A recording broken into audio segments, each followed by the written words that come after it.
السلام عليكم ورحمة الله وبركاته، طلاب الصف الثاني الإعدادي. أهلا بيكم في قناة ويز نسمة. النهاردة إن شاء الله مكملين مع بعض حل المحافظات من ملحق كتاب الأضواء تانية إعدادي ترم أول لغة عربية 2023. طبعا احنا كنا حلينا مع بعض محافظات علوم. اللي فايته أي حاجة هسيب لكم قائمة تشغيل دلوقتي، وكمان الفيديوهات اللينكات بتاعتها هتظهر. ولو حد مش عارف يقدر لاي فيديو في القناه يكتب لي في التعليقات وانا هحط له اللينك على طول. تمام. حلينا مع بعض محافظات علوم كده، وان شاء الله تكونوا استفدتوا منها. والنهارده بقى هنحل مع بعض محافظه المنيا لغه عربيه. نبدا بسم الله. اول حاجه بيقول لي القراءه من موضوع كبرياء طفل. بيقول لي ايه؟ اقرا ثم اجب. فاجاب بكل شجاعه وجراءه: كيف تطلب مني ان اذكر امام الخديوي كلمه عبدك، وما كنت انا عبدا ولكن ابي كذلك، ولو قلت غير الحق كنت كذابا ومحتالا. بيقول لي تخير الصواب مما بين القوسين فيما يلي. جمع كلمه عبد، طبعا جمع كلمه عبد عبيد، عابدون وعبد وعباد، مفردها عابد. تمام. بعد كده بيقول لي مضاد كلمة محتالا: مجرما ولا صادقا ولا مخادعا ولا خائفا. محتالا يعني كاذبا، يبقى مضادها ايه؟ تمام، صادقا. بعد كده رقم 3 بيقول لي المتحدث في الفقرة هو مصطفى كامل، أحمد عرابي، سعد زغلول، السادات. طبعا المتحدث في الفقرة هو تمام مصطفى كامل.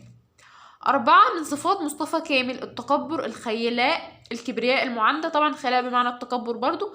طبعا من صفات مصطفى كامل الكبرياء وعزة النفس. طيب، بيقول لي ماذا تتعلم من موقف مصطفى كامل مع الخديوي؟ يعني انت اتعلمت ايه من الموقف ده؟ طبعا مصطفى كامل كان شجاع، يعني كانت دي هو بيقول هنا فأجاب بكل شجاعة، يبقى اتعلمت الشجاعة.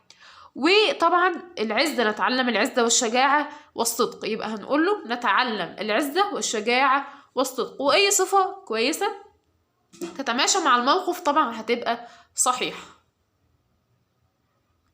بعد كده من قصة كفاح شعب مصر بيقول لي نكتب إليك أيها الجبان الرعديد قنبيس: لقد تركنا رسولك يذهب بسلام، لا خوفا منك بل افتخارا بتقاليدنا المجيد. ألف بيقول لي تخير الصواب مما بين القوسين فيما يلي. مضاد الرعديد ايه؟ الشجاع ولا الجبان ولا المتهور ولا المناضل؟ طبعا الرعديد بمعنى الجباني ومضادها تمام الشجاع. بعد كده بيقول لي معنى كلمة افتخارا. طبعا معنى كلمة الافتخار التباهي وليس التكبر ولا التواضع ولا ايه التعالي. تمام. بيقول لي ماذا كان رد قنبيز على الرسالة؟ طبعا رد فعل قنبيز هو أنه اجتمع برجاله وقام أحد من رجاله بعرض فكرة، وهي دعوة المصريين إلى وليمة دون سلاح ليبعد فكرة الحرب إيه عن تفكيرهم. تمام. يبقى ده كان رد فعل قنبيز على رسالة، أو رد قنبيز على إيه؟ على رسالة. بعد كده القراءة متحررة المحتوى. بيقول لي اقرأ ثم أجب. اللغة العربية قدر عظيم، أو للغة العربية قدر عظيم، فهي لغة القرآن الكريم، وهي تواجه كثيرا من الاتهامات والتحديات في العصر الحديث، وخاصة بعد ظهور شبكات التواصل الاجتماعي، لكنها ستبقى ما بقيت الدنيا. بيقول لي تخير الصواب مما بين القوسين فيما يلي. معنى قدر مكانة مقدرة قدرة، كل ما سبق. طبعا معنى قدر مكانة. 2 مضاد ظهور. مضاد ظهور طبعا اختفاء، من قبل ما نشوف الاختيارات. وضوح، اختفاء، وجود، فتور. طبعا مضاد ظهور ايه؟ اختفاء. بيقول لي ده علامة صح أمام العبارة الصحيحة وعلامة خطأ أمام العبارة الخاطئة. شبكات التواصل الاجتماعي أضعفت اللغة العربية الفصحى. طبعا غلط. 2 بيقول لي يفضل استبدال اللغة العربية باللغة الإنجليزية. طبعا صح. طبعا الناس دلوقتي تقول لي ازاي صح؟ الباء هنا بتدخل على المتروك، يعني المفروض نترك اللغة الإنجليزية ونستبدلها باللغة العربية. تمام؟ أتمنى تكون واضحة. بعد كده بيقول لي في رأيك كيف نحافظ على لغتنا العربية العظيمة؟ هنقول أن نتعلم مزيدا منها، ونساعد الطلاب على دراستها، ونطور من المناهج لكي نشجع الطلاب على دراستها. وأي إجابة هنا بتكون صحيحة. بعد كده النصوص بيقول لي من نص من أجل مصر قال رسول الله صلى الله عليه وسلم: إنكم ستفتحون أرضا يذكر فيها القيراط فاستوصوا بأهلها خيرا فإن لهم ذمة ورحمة. بيقول لي تخير الصواب مما بين القوسين فيما يلي. مضاد تفتحون: تمتلكون ولا تفقدون ولا تحاربون ولا تهزمون. طبعا مضاد تفتحون ايه؟ تفقدون. جمع أهل، طبعا جميع ما سبق أو كل ما سبق، أهال وأهلين وأهلون. تمام. بعد كده بيقول لي ما سبب وصية النبي صلى الله عليه وسلم بأهل مصر؟ طبعا هقول سببها أن أهل مصر أصحاب حق وحرمة وقرابة. تمام، أنا بقرر كلامي عشان لو الكتابة مش واضحة. تاني، ما سبب وصية النبي صلى الله عليه وسلم بأهل مصر؟ سببها أن أهل مصر أصحاب حق وحرمة وقرابة. 2، ما هو القيراط؟ طبعا القيراط هو وحدة قياس الأرض والجواهر الثمينة، هو وحدة قياس الأرض والجواهر الثمينة.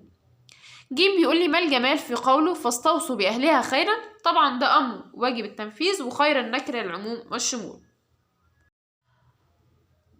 طبعا أمر واجب التنفيذ فيه دلالة على حب الرسول صلى الله عليه وسلم لأهل مصر وحرصه عليهم، وتقديم الجر والمجرور بأهلها على المفعول خيرا للاهتمام بأهل مصر، وخيرا نكرة للعموم والشمول زي ما قلنا. بعد كده بيقول لي في رأيك ما الدليل على حب الرسول صلى الله عليه وسلم لمصر وأهلها؟ طبعا هقول له الدليل أنه أوصى أصحابه بحسن معاملة أهل مصر، وقال صلى الله عليه وسلم استوصوا بأهلها استوصوا بأهلها خيرا. تمام، سيب لكم الشاشة شوية عشان لو حد بينقل أو حاجة.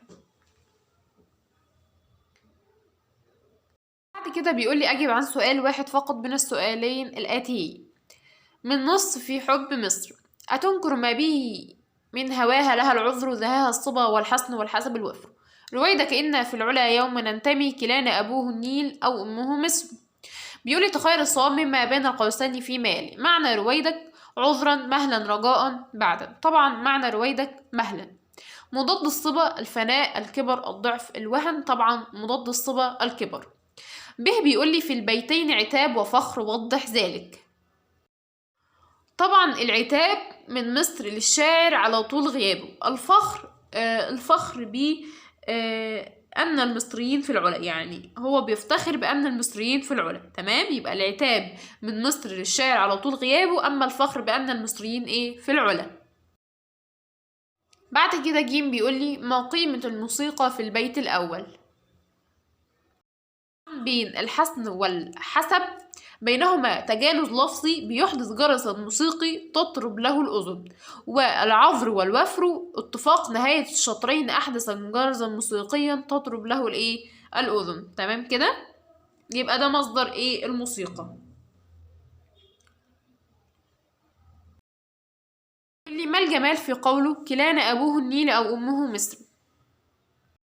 يدل على الوحدة الوطنية وفيه تصوير للنيل بالأب ولمصر بالأم. تعبير يدل على الوحدة الوطنية وفيه تصوير للنيل بالأب ولمصر بالأم.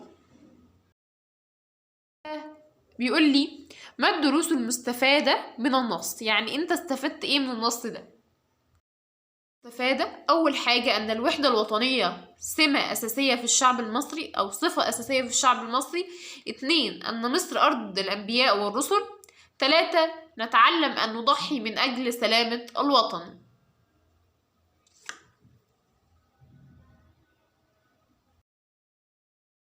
بعد كده من نص سيناء بيقول لي وغصون من شجر الزيتون تغطي وجه الصحراء وطيور خضر فوق الأفق تحيي ذكر الشهداء. تخير الصواب مما بين القوسين فيما يلي. جمع الأفق، طبعا جمع الأفق الآفاق. تمام، مفرد كلمة طيور طائر. بعد كده بيقول لي على ما يدل وصف الطيور بالخضر. طبعا يدل على شيء من نعيم الجنة الذي يحظى به الشهداء، أي الذي يناله الشهداء. 2، ما الجمال في غصون من شجر الزيتون؟ طبعا ده تعبير يؤكد الرغبة في نشر السلام، تعبير يؤكد الرغبة في نشر السلام. جيم بيقول لي لماذا خص الشاعر الشهداء بالذكر؟ طبعا تقديرا لتضحيتهم بأرواحهم من أجل الوطن، تقديرا لتضحيتهم بأرواحهم من أجل الوطن. ده اللي بيقول لي في رأيك ما واجبنا نحو سيناء الحبيبة؟ طبعا أن نحافظ عليها وأن نعمر أرضها وأن نستثمر خيراتها وأن ننمي زراعتها، تنمية زراعتها، الحفاظ عليها، تعمير أرضها، استثمار خيراتها. تمام كده. بيقول لي رابعا النحو اقرأ ثم أجب. هنقرأ الفقرة كاملة الأول وبعدين نبتدي نعمل. بيقول لي التعليم رسالة سامية تساعد على التقدم لا التخلف، والطلاب جميعهم يحبون العلم وهم مجتهدون، وما زال التعليم مطلبا منشودا لمواكبة العصر، فالتعليم هو السلاح الذي نواجه به الإرهاب. بيقول لي اعرب ما تحته خط. بعد كده بيقول لي فالتعليم هو اصطلاح. التعليم مبتدأ مرفوع علامة رفعه الضمة، هو ضمير منفصل في محل رفع مبتدأ ثاني. طيب اصطلاح بقى تبقى خبر المبتدأ الأول ولا خبر المبتدأ التاني؟ تمام، خبر المبتدأ الثاني مرفوع علامة رفعه الضمة.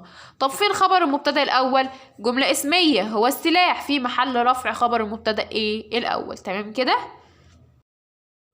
يبقى نقول الإعراب تاني. التعليم مبتدأ مرفوع علامة رفعه الضمة الظاهرة، التقدم اسم مجرور وعلامة جره الكسرة، العلم مفعول به منصوب بالفتحة، واستلاح خبر المبتدأ الثاني مرفوع علامة رفعه الضمة. تمام.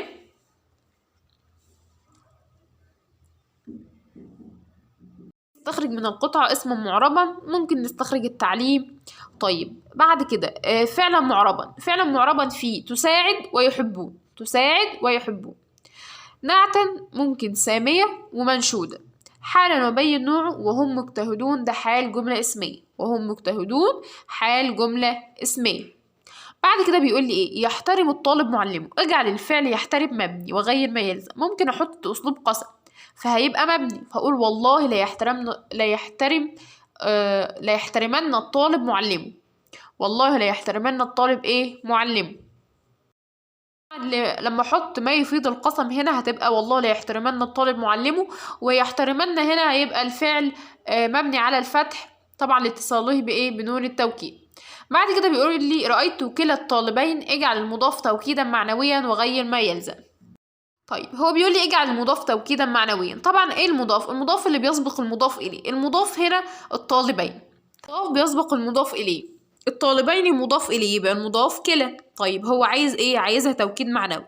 طيب هنعمل مقص، هقول رأيت الطالبين كليهما، لازم اضيف لها ضمير وعلى حسب الاعراب بقى. رأى فعل والتاء فاعل، يبقى اللي بعدهم هيبقى مفعول به، يبقى رأيت الطالبين ايه؟ كليهما. تمام كده. نكون خلصنا حل محافظة المنيا من ملحق كتاب الأضواء تانية إعدادي ترم أول 2023 لغة عربية. إن شاء الله تكونوا استفدتوا. اللي عنده أي سؤال يكتب لي في التعليقات، ولو في حاجة مش واضحة إن شاء الله هوضحها له. ما تنسوش تشتركوا في القناة عشان يوصلكم كل جديد، وتفعلوا جرس التنبيهات على الكل عشان أول ما ننزل فيديو يجيلكم إشعار. دمتم بخير.